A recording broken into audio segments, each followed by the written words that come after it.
is Richard Secord, Major General, Air Force, retired.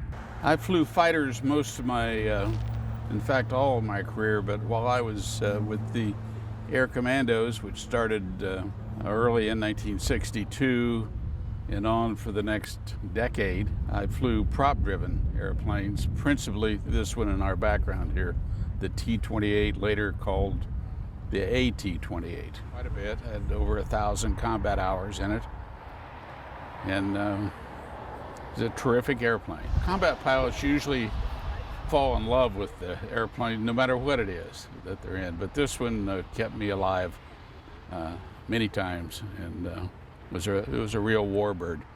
Now, this is not to be confused with the trainer version that the Air Force trained many of their pilots in earlier decades. This is a derivative of the Navy version, which has a much bigger engine than the Air Force version. 1,425 horse engine versus 850, so it's a big difference in a small airplane.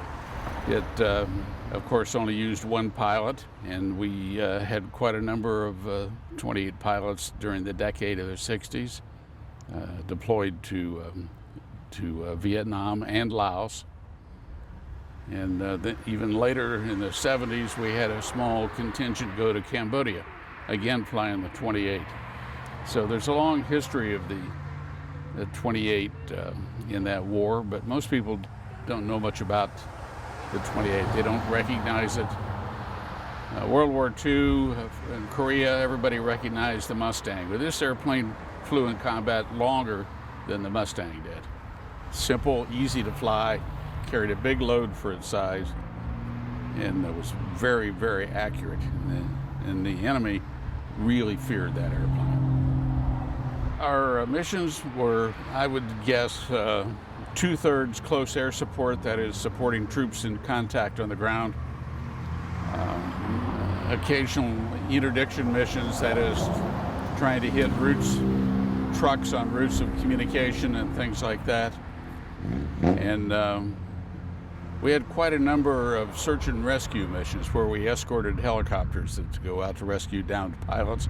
We had a lot of that. This airplane's performance parameters were very compatible with the helicopters of that time, and so they flew in formation. They were a natural pair, and we supported the helicopters. Quite a number of those kinds of missions. Well, one time I sank a motorized junk. That was quite different for us. The Navy had been pursuing him, and he was trying to get to the cover of the trees down in the Mekong Delta, and night was coming, and they called us, happened to be up on patrol, to see if we could help stop.